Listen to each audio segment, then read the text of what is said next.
Hello guys, welcome to our channel Om Labs. तो guys, आज की इस वाली वीडियो में आपसे बात करेंगे about study of clipping and clamping circuit apparatus by Om Labs. तो यहाँ पर अगर आप इस अपरेटस को ऑब्जर्व करेंगे देन आप इस अपरेटस की हेल्प से 4 एक्सपेरिमेंट्स परफॉर्म कर सकते हैं एंड सीआरओ के ऊपर वेवफॉर्म को ऑब्जर्व कर सकते हैं। सो फर्स्टली अगर हम यहाँ पर बात करते हैं अबाउट क्लिपिंग सर्किट, तो क्लिपिंग सर्किट में बेसिकली क्या होता है कि यहाँ पर हमारा जो साइन वेव होती है उसमें हमारा एक पॉजिटिव पार्ट होता है और एक नेगेटिव पार्ट होता है। तो क्लिपिंग सर्किट में या तो जो आपका पॉजिटिव पार्ट होता है वो क्लिप हो जाता है out of the waveform and जो बाकी नेगेटिव वेवफॉर्म होती है वो वैसी ही रहती है, या फिर जो आपकी नेगेटिव वेवफॉर्म है वो थोड़ी सी ऊपर से क्लिप हो जाती है एंड बाकी जो पॉजिटिव वेवफॉर्म है वो वैसी की वैसी ही रहती है। एंड एक half wave rectifier is a perfect example of a clipping circuit. And एक पॉजिटिव क्लैंपिंग या फिर नेगेटिव क्लैंपिंग सर्किट में क्या होता है, तो क्लैंपिंग का मतलब ये होता है कि जो हमारा एसी साइन सिग्नल है आप उसके अंदर एक और डीसी लेवल को ऐड करते हैं जिसकी हेल्प से आपका जो पूरा क्लैंपिंग का जो वेवफॉर्म फॉर्म होगी सीआरओ पर आप उसको शिफ्ट कर सकते हैं, आप उसको ऐड अप कर सकते हैं, उसको बढ़ा सकते हैं बाय इंक्रीजिंग और decreasing the value of this input voltage जो हमने यहाँ पर अप्लाई कर रखी है in the circuit. Clamping circuit में आपकी जो वेवफॉर्म होती है वो बिल्कुल चेंज नहीं होती, यहाँ पर बस जो डीसी लेवल है वो शिफ्ट होता रहता है। एंड हम यहाँ पर आपको इस ऑपरेटर्स के साथ इसकी मैनुअल भी प्रोवाइड करते हैं जिसकी हेल्प से आप बहुत ही इजीली एक्सपेरिमेंट्स को परफॉर्म कर सकते हैं, whether it be negative clipping, positive clamping, negative clamping etcetera. यहाँ पर इस वीडियो के लिए मैं आपको एक क्लिपिंग सर्किट परफॉर्म करके दिखाऊंगा एंड एक क्लैंपिंग सर्किट परफॉर्म करके दिखाऊंगा। तो सबसे पहले हम बात करते हैं अबाउट नेगेटिव क्लिपिंग। तो अगर हम यहाँ पर नेगेटिव क्लिपिंग के सर्किट डायग्राम को ऑब्जर्व करें तो यहाँ पर आपको सबसे पहले तो इनपुट सिग्नल लगाना है which will be from our function generator. तो ये है एक फंक्शन जनरेटर जो कि इनपुट सिग्नल की तरह काम करेगा for our negative clipping circuit. यहाँ पर आप 3 टाइप की वेवफॉर्म एज इनपुट सिग्नल दे सकते हैं, जैसे sine wave, square wave and triangular wave. And यहाँ से आप फ्रीक्वेंसी को चेंज कर सकते हैं एंड यहाँ पर अब लीड्स की हेल्प से फंक्शन जनरेटर को हम अपने क्लिपिंग सर्किट के साथ यहाँ पर कनेक्ट कर देते हैं।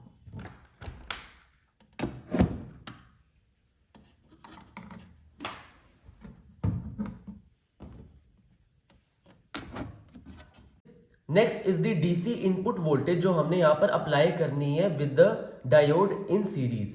तो वो हम यहाँ से चेंज कर सकते हैं with the help of this knob जो कि है एक IC regulated DC power supply 0 to 5 volts. आप इसको यहाँ से चेंज कर सकते हैं जिसकी हेल्प से जो हमारा क्लिपिंग वाला वेव फॉर्म है उसमें भी आपको चेंजेस नजर आएंगे।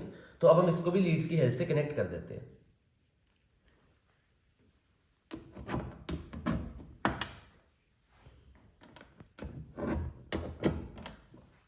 And now the last part is to connect the output to the CRO. तो ये है हमारा एक सीआरओ जिसके ऊपर हम अपनी वेवफॉर्म को ऑब्जर्व करेंगे for various clipping circuits and various clamping circuits. And यहाँ पे भी फॉर द आउटपुट मैं इसको लीड्स की हेल्प से कनेक्ट कर देता हूँ टू आवर सर्किट।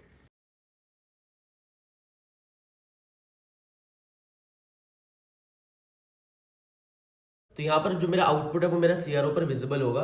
तो अब मैं यहाँ पर अपने इस ऑपरेटर्स को स्विच ऑन कर लेता हूँ, साथ ही में फ्रीक्वेंसी जनरेटर को भी ऑन कर लेता हूँ। तो यहाँ पर आपको इनपुट सिग्नल प्रोवाइड करना है ऑफ 1 किलोहर्ट्ज फ्रीक्वेंसी। तो मैंने यहाँ पर इस नॉब को सेट कर लिया है टू 200 एंड इंटू 5। तो यहाँ से आप इसको ट्वीक कर सकते हैं फ्रीक्वेंसी को। So 200 into 5 which is 1 kilohertz. And यहाँ पर मैं sine wave as input signal यहाँ पर प्रोवाइड कर रहा हूँ, तो मैंने इसको साइन वेव पे रखा है एंड आपको इस नॉब को यहाँ पर 20 वोल्ट्स पर रखना है। एंड अभी हमारे नेगेटिव क्लिपिंग के कनेक्शन हो चुके हैं, तो मैं यहाँ पर अपने सीआरओ को भी स्विच ऑन कर देता हूँ।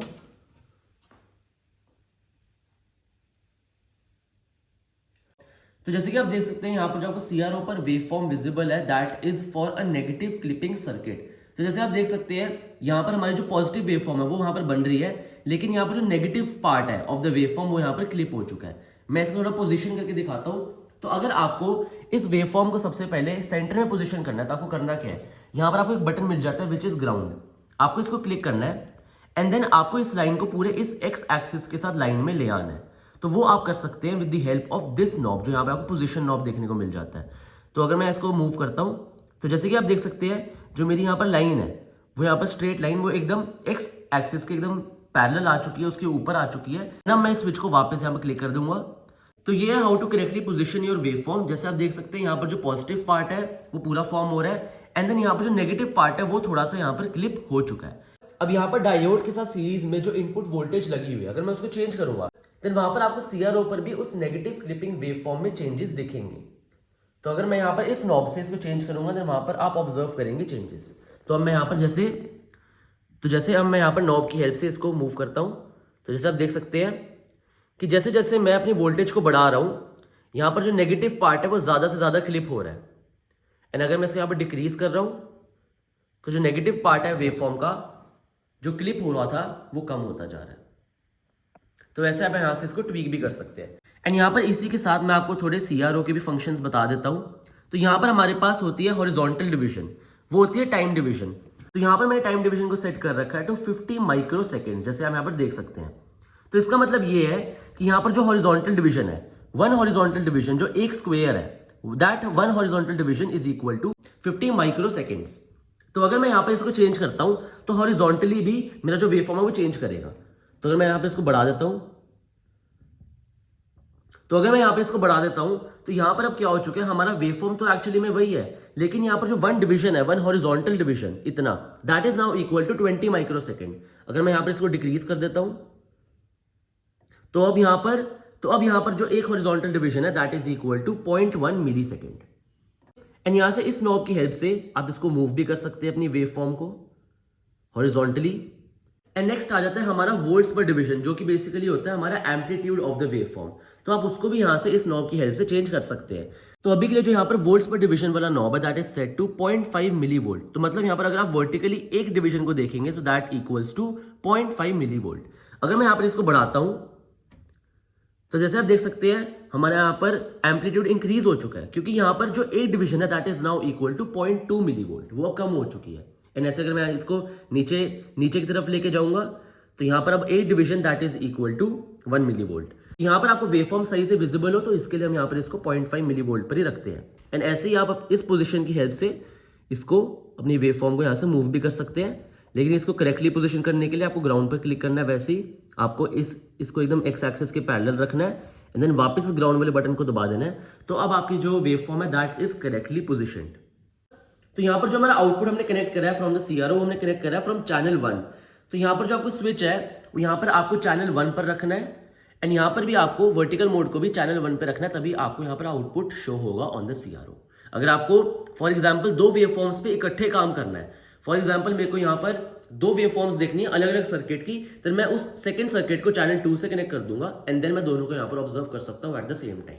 यही सिमिलरली जैसे हमने यहाँ पर चैनल 1 से कनेक्ट कर रखी है, आप चैनल 2 को इस लीड से कनेक्ट कर सकते हैं, अपना आउटपुट ऑब्जर्व कर सकते हैं फॉर अनदर सेकंड सर्किट। तो अब मैं यहाँ पर आपको पॉजिटिव क्लैंपिंग की वेवफॉर्म दिखाऊंगा ऑन द सीआरओ। तो इसके लिए भी बिल्कुल सेम ही कनेक्शन है, आपको जस्ट अपने इनपुट सिग्नल को कनेक्ट कर देना टू द फंक्शन जनरेटर। तो मैं जस्ट यहाँ पर शिफ्ट कर रहा हूँ अपनी लीड्स को to the positive clamping circuit.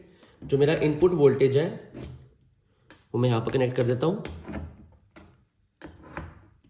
And output to the CRO will be connected है। तो जैसे कि आप सीआरओ पे देख सकते हैं आपको वहां पर पूरी एक साइन वेव देखने को मिल रही है, लेकिन एक क्लैंपिंग सर्किट में मैंने आपको क्या बताया था कि जैसे जैसे मैं यहाँ पर वोल्टेज को इंक्रीज करता रहूंगा तो जो वोल्टेज का लेवल है एक डीसी लेवल ऐड होता रहेगा to our AC level signal. तो अगर मैं यहाँ पर इस वोल्टेज को चेंज करूंगा जो हमने इनपुट वोल्टेज अप्लाई कर रखी है which is in series with the diode and parallel to the capacitor जो हमने यहाँ पर अप्लाई करा हुआ इन द क्लैंपिंग सर्किट, तो अगर मैं यहाँ से इसको चेंज करता हूँ पर आपको माइन्यूट चेंजेस दिखेंगे कि जो आपकी वेवफॉर्म है वो ऊपर नीचे शिफ्ट हो रही है। बेसिकली क्लैंपिंग का मतलब यही होता है, क्लैंप का मतलब होता है कहीं किसी चीज को ऊपर मूव करना। तो यहाँ पर आपको पूरी वेवफॉर्म उतने ही लेवल से ऊपर मूव होगी। तो अगर मैं यहाँ पर नॉब को मूव करता हूँ तो यहाँ पर आपको बहुत ही विजिबल होगा, लाइक बहुत ही माइन्यूटली आपकी यहाँ पर जो वेव है वो मूव कर रही है। तो मैं यहाँ पर इसमें थोड़े चेंजेस करता हूँ कि आपको अच्छे से वेवफॉर्म में चेंजेस विजिबल आए। तो अगर मैं यहाँ पर नॉब की हेल्प से अपने इनपुट वोल्टेज को चेंज कर रहा हूँ तो वहाँ पर सीआरओ पर भी आपको मूवमेंट दिख रही है, बट काफ़ी स्लाइट मूवमेंट दिख रही है कि जो हमारी वेवफॉर्म है वो ऊपर नीचे शिफ्ट हो रही है। जो हमारा डीसी लेवल है वो शिफ्ट कर रहा है, जितना हम उसके अंदर ऐड कर रहे हैं वो सब्ट्रैक्ट कर रहे हैं। फॉर ए बेटर एक्सप्लेनेशन अगर मैं यहाँ पर शो करूँ तो यहाँ पर जो हमारी इनिशियली वेवफॉर्म थी वो हमारी यहाँ पर ऐसे फॉर्म हो रही थी, लेकिन जब हमने इनपुट वोल्टेज को चेंज करा तो ये जो हमारी वेवफॉर्म होती है उतनी ही लेवल नीचे शिफ्ट हो जाती है। जो पीक टू पीक डिस्टेंस रहता है वो आपका सेम रहता है, बस जो आपकी वेवफॉर्म है वो ऊपर नीचे लेवल पर शिफ्ट करती रहती है। तो गाइस ये थी हमारी video on study of clipping and clamping circuit operators. यहाँ पर आपको इस एक्सपेरिमेंट को परफॉर्म करने के लिए साथ में एक फंक्शन जनरेटर भी चाहिए होता है जिसकी हेल्प से आप इनपुट सिग्नल प्रोवाइड करते हैं एंड आउटपुट आप सीआरओ की हेल्प से लेते हैं। एंड आप वेरियस कनेक्शंस को करते हैं ऑन दिस अपरेटस। तो अगर आपकी इन सारे प्रोडक्ट के रिगार्डिंग कोई भी क्वेरी हो या फिर अगर आप इन प्रोडक्ट्स को बाय भी करना चाहते हैं, देन आप स्क्रीन पे दिए हुए ईमेल पे हमें कांटेक्ट कर सकते हैं या फिर आप इन सारे प्रोडक्ट्स को खरीद सकते हैं ऑन www.scientificcard.com। ऐसी और अमेजिंग वीडियोस देखने के लिए हमारे चैनल ओम लैब्स को सब्सक्राइब करें। Thank you.